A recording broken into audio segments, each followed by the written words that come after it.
Good evening, this is News for You, and I am Brendan Butterly. I'm Will Sutherland. And I'm Jacob Nelson. In international news, new information is being uncovered about two brothers responsible for the terrorist attacks in Paris last week that left 12 dead. Police officials in France have identified the two suspects. Younger brother Sharif has been on terrorist watch lists since early 2000s, when he was jailed in France for his involvement with recruiting jihadists to fight alongside al-Qaeda. Upon his release, he and his older brother were taken under the wing of a radical Islamist network. 2 days after the last attack, police tracked down and surrounded the two brothers in a small industrial town. Located to the northeast of Paris, the two brothers barricaded themselves in an office building with one hostage. The long standoff with the police ended with the deaths of both brothers. The hostage was not harmed. There's been a widespread response to the shooting. Obviously, that news is terrible and tragic and upsetting, says Tina Fey in reaction to the attack on the offices of a French satirical magazine called Charlie Hebdo in Paris. Tina Fey is a well-known comedian and is best recognized for her work on Saturday Night Live. Fey goes on to say that it makes you remember how important free speech is, and it absolutely must be defended, and you cannot back down on free speech in any way. Fey's words have been widespread and have reminded us of the bigger picture in this tragic state of events. In related news, more terrorism as Boko Haram militants killed dozens and burned down homes of the Nigeria town Baka. Locals said militants began shooting and set flames to homes as soldiers were reported to have fled when their army base was invaded. About 100 civilians of Baka were killed when militants attacked.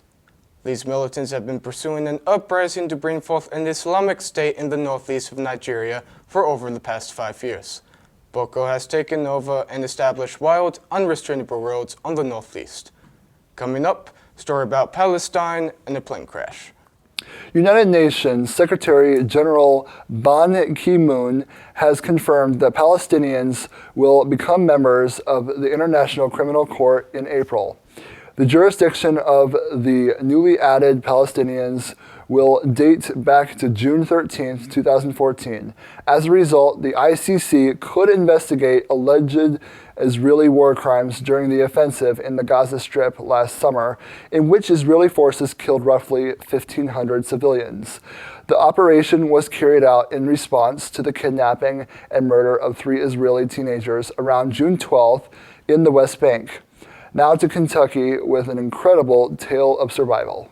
In Kentucky, there was a plane crash that killed everybody except one. The survivor is a 7-year-old named Sarah Gutzer. After the crash, Sarah was lost in the woods and walked for a mile in the dark and rain. She was wearing only shorts and t-shirt and had a broken wrist. The crash happened in the town Kutala next to Lake Barkley. The plane got a little further than it would have and landed in the water. Sarah may not have survived. Sarah eventually ended up in the house of a local resident who called 911 for the ambulance. Now, back to Jake. In more recent news, on Thursday of last week, President Obama proposed that community college be free for the first 2 years. But you must be willing to work for it so we can further educate ourselves. In theory, this would save a full-time student $3,800 on average. Roughly $9 million would benefit each year. Obama said in a press conference Thursday, "We also have to make sure that everybody has the opportunity to constantly train themselves for better jobs, better wages, and better benefits." However, this proposal remains to be seen. Now we'll go to see who will be the Vermont governor. In local news, Vermont is heading to a new election due to the governor not receiving 50% of the vote. Vermont Constitution requires lawmakers to choose a new governor. In a recent election of November, the incumbent, Peter Shumlin, had only obtained 46% of the vote. Republican challenger Scott Milne had only received 45%. Despite historical patterns, he refuses to concede and maintains that he will be a better governor. An election deciding the next governor will be held Thursday of a joint session with Vermont House and Senate, where lawmakers will be casting secret ballots to select a new governor to be sworn in on Thursday afternoon. Now taking it over to Sarah in Las Vegas. Hello, Sarah. Hi, Brendan. Some cool new gadgets debuted at this year's Consumer Electronics Show. This production model of the One Wheel, a sort of one-wheeled skateboard, was revealed at CES, boasting improved software and hardware that makes it easier to ride. The One Wheel reacts to the motion of the rider to accelerate or brake and costs $1,500. The software company 6 Sense premiered a prototype controller they call the STEM.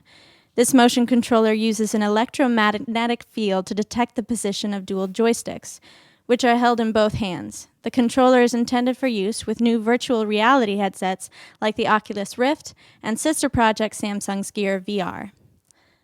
Latvian company Helico Aerospace has produced a new quadrotor drone called AirDog that can follow and video a person with tracking app on a smartphone.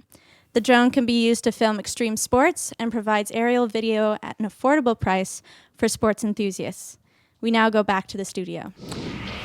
Good news for the American automobile manufacturers.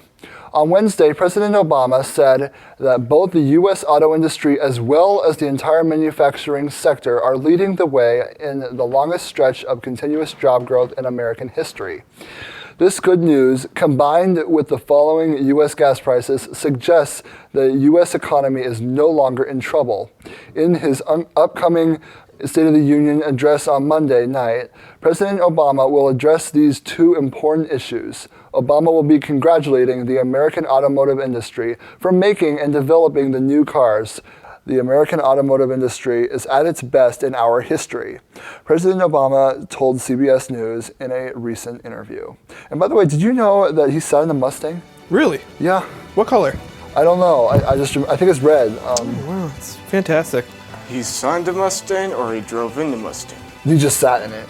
Oh. Probably trying to get some new voters. This is news for you. Thank you for listening. Goodbye.